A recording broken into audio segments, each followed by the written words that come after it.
10 de septiembre de 1990, el cadáver de María Soledad Morales, de 17 años, apareció mutilado a la vereda de una ruta. El crimen dejó al descubierto los manejos de la política y los excesos de los llamados hijos del poder.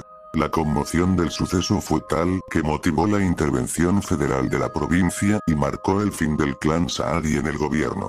Le faltaban solo un par de días para cumplir 18 años. Fue a una fiesta con sus amigas y compañeras del secundario. Y nunca volvió a su casa. Su cadáver apareció a la vereda de una ruta en las afueras de San Fernando del Valle de Catamarca. La trágica secuencia podría coincidir con la de tantas mujeres asesinadas en la Argentina. Pero el de María Soledad Morales se convirtió en un caso emblemático. Hace 28 años, marcó una década en la que aún no se hablaba de feminicidios. A fuerza de masivas marchas de silencio, las primeras de las que se tenga memoria colectiva en la región, y de acusaciones a los hijos del poder, hizo estallar los cimientos de la casta política que regía los destinos de la provincia desde hacía décadas. Había amanecido el 10 de septiembre de 1990, cuando operarios de Vialidad Nacional vieron, en una curva a la vereda de la Ruta 38, a la altura del Parque Daza, a 7 kilómetros del centro de la capital catamarqueña, el cadáver mutilado de una chica. Fue el inicio de una investigación sinuosa y conmocionante que durante años mantuvo hipnotizado al país con su cóctel de fiestas, drogas, abusos sexuales y la presunta activa participación de los que pasaron a ser llamados hijos del poder, que hasta entonces eran mantenidos en un cono de sombras gracias a la prestidigitación de la política de turno. El viernes 7 de septiembre de 1990, Soledad fue a una fiesta organizada por alumnos del Colegio del Carmen y San José en el boliche Liceu Rouge. A la salida, se despidió de sus amigas y fue a la parada del colectivo. Esperaba que la pasara a buscar Luis Tula, con quien mantenía una relación sentimental. Se suponía que irían al boliche Plibus. Y su familia ya no volvió a verla con vida. El lunes la encontraron muerta. Tenía heridas en el cuello, el cráneo destrozado y desgarros en la zona genital.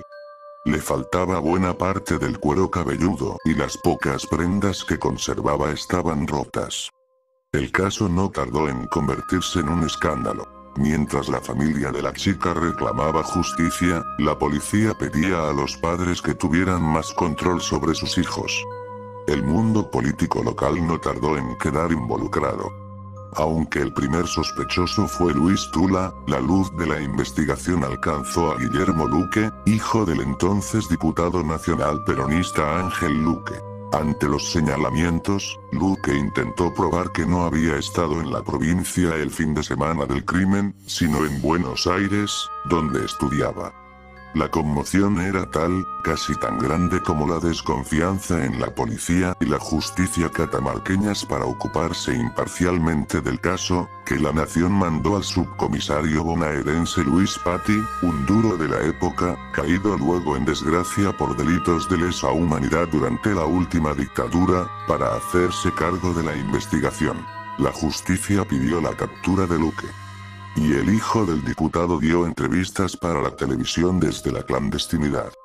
Soy consciente de que para poder concluir esta pesadilla, debo comparecer y así poder rebatir una por una las infamias que se han dicho contra mí. Y lo voy a hacer. Me asisten Dios, la razón y el derecho, decía. Insistía en su inocencia y Luis Patti, que tuvo que detenerlo, también le creía. Así que tuvo que renunciar.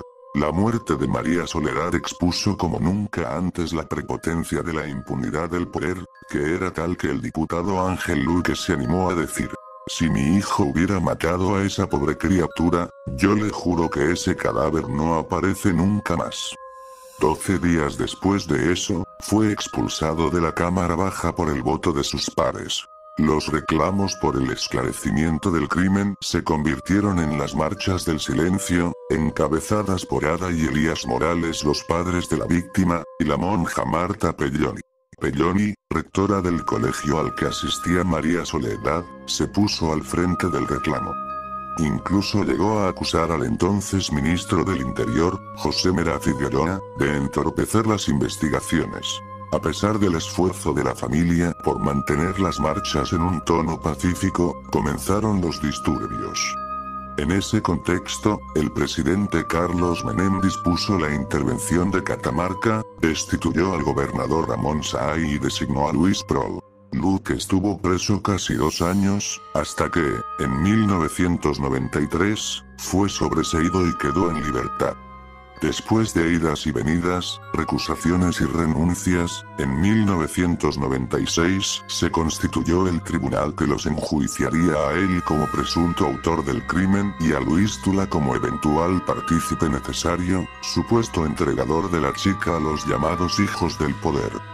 En las audiencias, transmitidas en vivo por televisión para todo el país, los forenses declararon que María Soledad había sido drogada y violada. Con una entereza admirable, también depuso Ada, la madre de la víctima. Lo único que quiero saber es la verdad. ¿Qué es lo que le pasó? ¿Qué se esconde detrás de la muerte de mi hija? Yo sé que hay algo grave, por eso es que me han mentido todos, policías y jueces, inclusive, desde el principio. Yo no tengo odio ni busco venganza. Lo único que quiero es que María Soledad descanse en paz, sostuvo.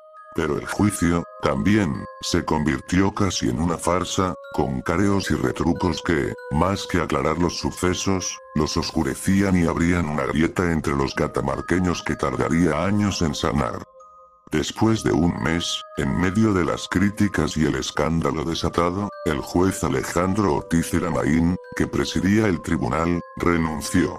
Las sucesivas presiones y amenazas a testigos, periodistas y jueces hicieron temer que el caso jamás llegara a buen puerto. Alrededor del crimen se desarrolló una cadena de encubrimiento que involucró a funcionarios de nivel municipal, provincial e incluso nacional. Desde el comisario local Miguel Ángel Ferreira, acusado de dar la orden de lavar el cadáver para borrar pruebas, que, según versiones de la época, podían involucrar incluso a su hijo, hasta el diputado Luque, que sufrió el desafuero. Las sospechas de encubrimiento cayeron sobre decenas de personas. Una línea de investigación concluyó que Luque había llegado al boliche Clibus en el mismo auto que Diego Jalil, hijo de Guido, intendente de la capital, Arnoldito Saadi, primo del gobernador, y Miguel Ferreira. Y que María Soledad cayó en sus garras en la zona VIP de la disco. Las marcas del poder quedaban a la vista y complicaban todo. Además de unos 300 testigos, por la causa pasaron 14 jueces. David José Morcos, el primero, ni siquiera visitó la escena del crimen. Se excusó porque tenía muchas causas. Más tarde renunció. Dijo haber sido presionado por el gobernador Saari para inculpar a Tula. El segundo juicio oral no se concretó sino hasta 1998. Esta vez, no fue televisado. Los jueces David Olmedo de Arzuaga, Jorge Álvarez Morales y Edgardo Rubén Álvarez, finalmente, condenaron a Luque por violación seguida de muerte agravada por el uso de estupefacientes a 21 años de prisión. Fue preso y está en libertad condicional desde 2010. Luis Tula recibió una pena de 9 años como partícipe secundario del delito de violación. Quedó en libertad en 2003. Estudió, se recibió de abogado y esa es su actual profesión en Catamarca. En el lugar donde fue hallado el cuerpo de María Soledad, se conserva un monolito que es visitado permanentemente, sobre todo por estudiantes que le rezan para que los ayude con los exámenes. Ellos mantienen viva la memoria de una joven cuya vida fue cegada por la violencia machista y mancillada por lo más oscuro del poder.